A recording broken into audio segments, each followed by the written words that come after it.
Start recording. Stop recording. Button. Hello guys, I just wanted to say, you know one of the best iPods that had the touch feature? Well, the iPod Nano does that, but in a different way.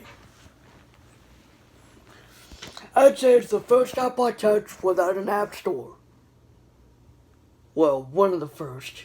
It's the next. How about it's the first iPod Touch without a speaker? That's basically what the regular iPods are.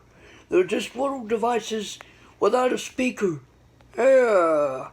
Yeah. And that kind of sucks, but okay. iPods were about, I don't know, 4 inches in length originally. They were originally these little devices with a 1.5 inch display. And they had a scroll wheel. They were able to, there was a screen reading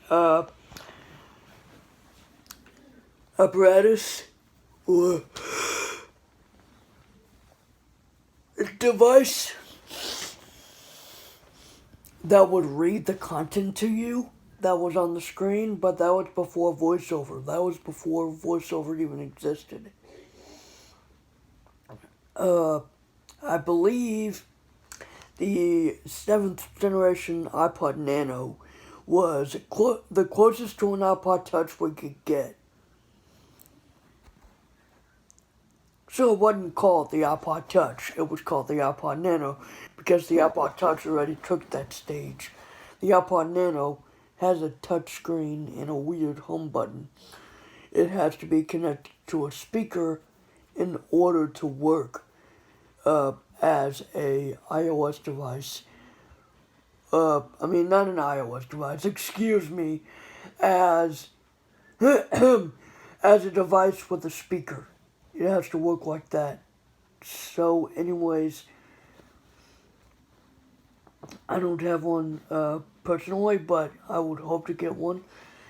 I don't see the use for it because it doesn't have an app store. It has a radio though. It has a fitness app. It has a few things. The only thing it would be useful is if it had an internet connection, which I'm pretty sure could, but I don't know. If it did, then it would be a very, very, very pointless internet connection.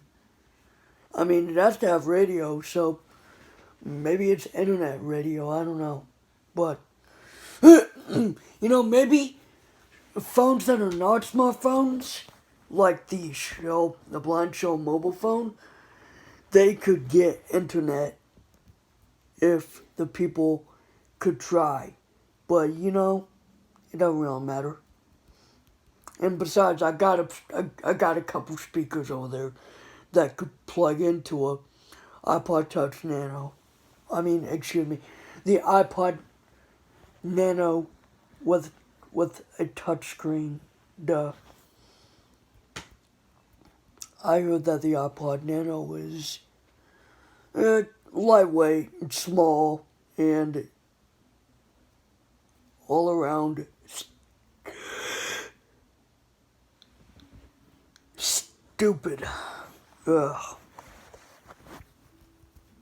I don't know how much it would be nowadays, but I've heard the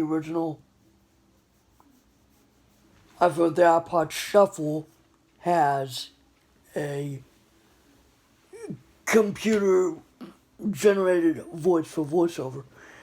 To use voiceover, you'd have to press and hold the center button, I believe. A lot like Siri, as the button was a round button. Although the iPod Nano that has a touchscreen does not feature Siri. As far as I know, it doesn't. And I'm pretty sure it only has one voice on it. When synced with a PC, you get the female voice of like Samantha. When when synced with the Mac, you get Mac Alex, I believe. So I have a PC, so that means I had to get a female voice, which that's fine. I'm okay with it. But the iPod Touch, however, has a bit more variety, but it's not as good as, iOS 8 or above. The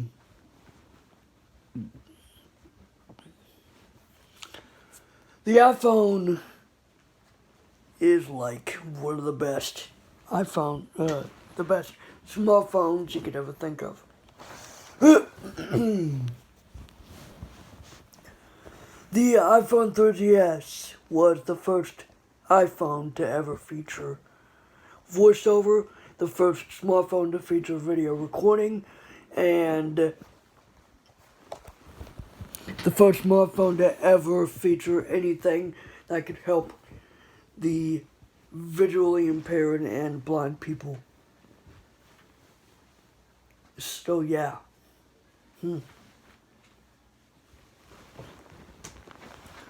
My iPod Touch is the 4th generation. I'm gonna go grab it. And everything blind people cannot set up an iPod on their own. Well, with if they don't have the Wi-Fi password, then they can't do that. This iPod right here is very comfortable to hold. The 7th, I don't know. That is going to be a lot bigger. The iPod Touch 4th generation is it's a bit on the heavy side. Okay, so, yeah, there's that. So anyways, guys, that's my video.